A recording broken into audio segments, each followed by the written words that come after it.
Hey everybody, this is Matt. I'm making a new Pokemon TCG video, and I gotta tell you, I like to make a lot of fun decks, but lately they've been kind of aggravating to play because I keep running into EX heavy decks. And you can tell the EX heavy decks because they'll have a Psychic and a Colorless during the trainer window. And that's Hoopa EX and that's Shaman EX, and you just know here comes the EXs. And EXs, in my opinion, are overpowered. They have too many hit points, they get going too fast, and they do too much damage. And sometimes when I'm trying to play a fun deck and I run into EX after EX after EX, it's aggravating, and sometimes I just want to say F you EXs.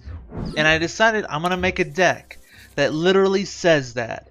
It's not gonna win every game, but it's gonna make those EX decks pay, So the deck I came up with involves Hippowdon and Carbink. So Hippowdon has an attack for a fighting and 2 colorless. It hits for 60 damage and basically gets Safeguard. It ignores all effects and damage done to it by the opponent's Pokemon EX during the next turn. And Carbink actually has Safeguard as an ability, so they're both can be immune to EX damage and effects. Not only can Carbink break, also search your discard pile for 2 energy cards and put them on one of your fighting Pokemon. That helps you power up Hippowdon's late game. Like if one of your Hippowdons get knocked out or something, you can bring up a Carbink break, attach the energy to it, hit for 20 damage, and then bring back your double colorless and maybe your strong energy and put it on a Hippowdon on the bench, and I love fighting types in this game. Well, I've loved them ever since X and Y came out because they got so much support. And while they have lost the support over time, we lost Fighting Stadium, we lost certain tools like Muscle Band and stuff, we still have Strong Energy, which is a fantastic energy. It just means you do 20 more damage to your opponent's active Pokemon regardless, and that's nice because that can make Hippowdon's attack go from 60 to 80. And a lot of times the 80 isn't enough because they have opponents' EXs may have 170 to 180 hit points. So that's where you kind of sometimes have to double up on the strong energy. Do 2 strong energy and a double colorless energy, which happens sometimes, and then you hit for the 100, and that'll 2-shot most EXs. Now if they have like, Fighting Fury Belt and they're going up to 220 and stuff, you're just like, you have no chance of 2-shotting them. But hopefully, if they're EXs, they just can't damage you at all. So even if you have to 3-hit KO them, it's not the end of the world. So the one downside, and there's probably multiple downsides, but the biggest downside is this deck just doesn't work against non-EX decks. And one of the most popular right now is Greninja Break. That deck is everywhere. I would say it makes up at least 40% of the decks I run into in the versus mode normally. So, that's a lot of matchups where, this deck is just not gonna work at all. And you most likely should just concede right away because you're not gonna win it. I wanted to go with a really consistent supporter line in which it's something I'm really used to in the past. Maybe people don't play it like this anymore, but the way I used to play stuff was I used to play supporters that would go get your basics, then multiple ways to go get evolutions, and that's kind of how I did it here, where I went with 3 Bridgette, which I don't think anybody plays Bridgette anymore, but I still like it, with some Evo Soda and some Wally to go get your evolutions in hopes that you can set stuff up. And a lot of the times the deck does do that, and then you have N and Professor Birch's observations to draw you cards. You have teammates in the case that you're actually losing. Sometimes you are, sometimes they figure out a way around it, and they Lysander something else up, then they KO that, And talking about Lysander, it's very important. The 2 Lysander has become such a freaking important card in just games in general. I mean, I don't know how many games comes down to Lysander next turn, Lysander next turn, Lysander. Whether you're going after something they're trying to power up on the bench, or they retreated trying to stall for time and you got to bring it back up and KO it. Lysander has become such an important part of the format, and honestly it doesn't surprise me because in every form it's ever been in, a gust of wind or a Pokemon catcher, it's been an integral part of the format, just now it's a supporter.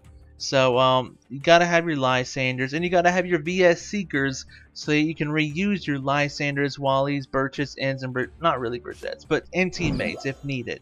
And then we have some a few little bits. We got Parallel City, which it's a stadium I chose.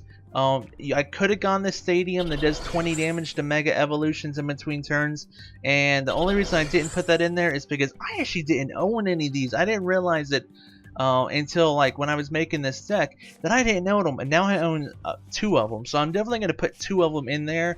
Parallel City, the whole idea with Parallel City was that I would put it down early, and then all those decks that have Hoopa and Shaman and all this kind of stuff, they would have a much smaller bench, because the way these decks work is they'll Ultra Ball for the Hoopa, put down the Hoopa, go get a Shaman and 2 other EXs, put down the other 2 EXs, then put down the Shaman, draw more cards. But if they only have 3 bench possible, it limits that greatly. But a lot of the times, if I put it out too late, they'll just discard the Shaman and the Hoopa, and it becomes easy prizes removed from the field. So I do think maybe incorporating that stadium that does 20 damage to Mega Evolutions, which are all going to be EXs anyways, in between turns would be great. It also would make up for some of this, Hippowdon's lower damage. So I think that would be a great improvement that I'd want to do in the future. So finally, 2 little cards, Bursting Balloon and Super Rod. Super Rod just helps me, recycle some of my Hippowdons and Carbinks back into my deck. Sometimes it's needed. Bursting Balloon is it's a card I'm still learning how to use. It's such a really cool card. It goes away after 1 turn, unlike most tools. But if your opponent damages you during that time, they take 60 damage. And you might be saying well, but you should be immune to all their attacks and stuff. But sometimes there's ways around it, and I think in a matchup we're going to show pretty soon, you're going to see one of those counters. And Bursting Balloon is just decent. It's especially decent if your opponent has 1 or 2 little non-EX options, and they're gonna try to go at you with that thing instead, because the Bursting Balloon will hit them for 60, which will take almost half its life on anything that's not an EX, if not more than half its life, which will mean the next Hippowdon, or even a Carbink Break, or just a Carbink for 2 for 40 that the regular Carbink does, could finish off the non-EX and continue the lock you have on them.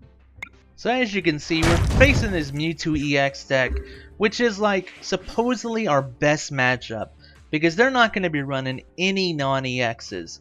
At some point in this matchup, I see the glimmer of a Garbodor, which could turn off the ability on Carbink, his safeguard ability, but I don't believe he ever gets it into play and stuff. Now the bad thing is I didn't start out with Carbink, I started out with Hippotas, and it should be a 50-50 chance between the 2 of them, but you'd be surprised how less often the Carbink starts up when I really need it.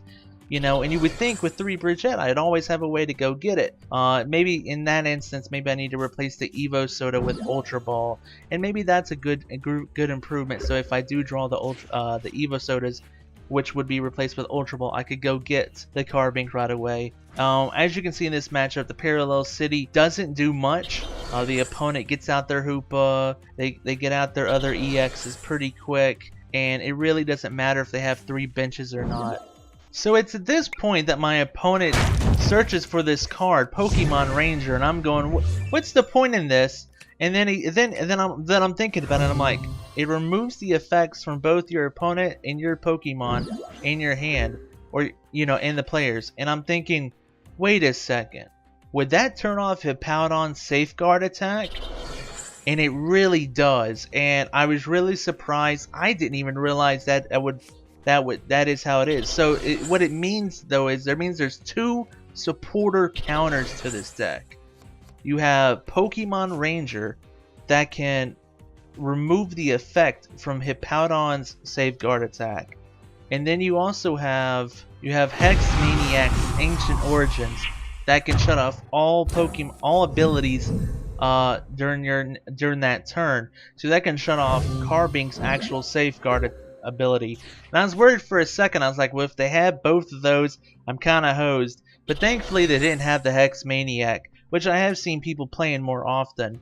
So what happens now is basically I'm able to sit behind a Safeguard. They can't damage me whatsoever, and I use the Carping Break to bring back some energy and put it down on another Hippowdon. And they don't have much of a hand, but you know, I'm able to keep setting up 3 Bridget in my hand is dumb as fluff, but whatever, you know. And I see they have that Garbodor, and I'm like, oh crap, if they set up that Garbodor, my Safeguard goes out the window, and if they have the Pokemon Ranger, you know, Hippowdon Safeguard goes out the window. So it definitely worried me for a bit, and they're definitely trying to stall some, not stall like on Sportsmanlike, but you know, they're trying to try to not get a KO on their side until they're ready to do something. And I don't know if they discarded all their VS Seekers or what, but as the game went on, basically I was worrying more and more about Pokemon Ranger, and Pokemon Ranger never really came back up again. It was one of those things where it was a one-time thing where they were able to KO me, and it really surprised the crap out of me. But then after that, they weren't able to do much else other than that. And as I slowly whittled down a bunch of their EXs, they would retreat and bring up another EX. And the whole time I was waiting for that other Pokemon Ranger. But, you know, as you can see, they burned through their deck. And it's one of the reasons why I don't like Sycamore so much. Because when you're playing Sycamore, and the way these decks are made nowadays, they don't care about the few cards they have to discard with Sycamore. If they're discarding 2 or 3 cards with Sycamore, whether it's a Versus Seeker or a Pokemon Ranger or whatever it is, it doesn't matter, because they need to keep drawing so they can get that Ultra Ball, so they can get that Shaman, so they can keep drawing. The decks accelerate so much, and it just burns through their cards to the point where they don't have any late game recovery.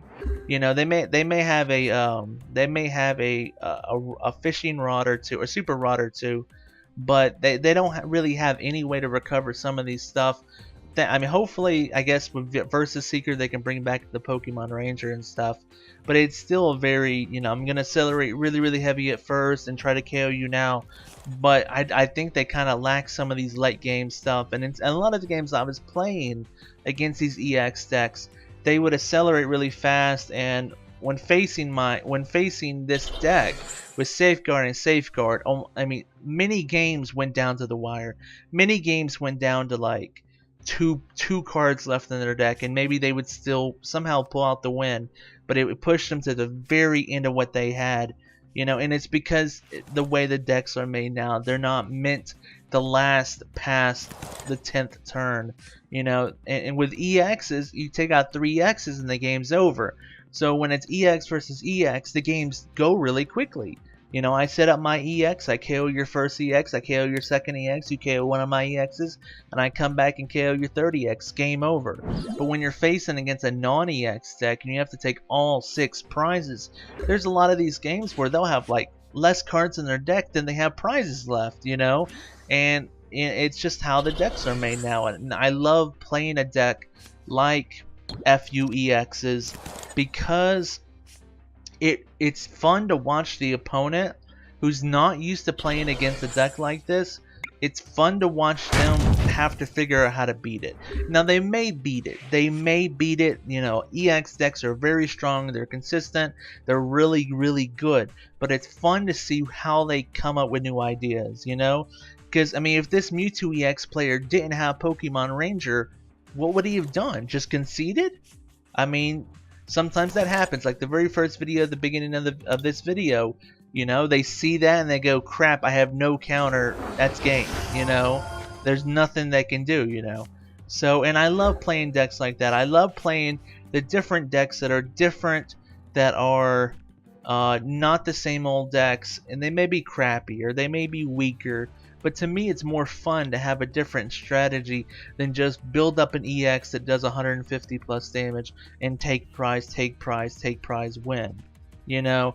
And that's why I build a deck like this. And I really like this deck because it allows me, you know, when I'm playing those fun decks and I get my butt beat left and right from EX decks, you know, it allows me to get some of that aggravation out by playing the hit pad on, by kind of showing your opponent, like, you know, how you feel when you're the weaker side and they're playing the EXs that are just destroying you, and now suddenly they're put in a situation of weakness where they're put like, I can't even hurt this dude, what the heck's going on, you know?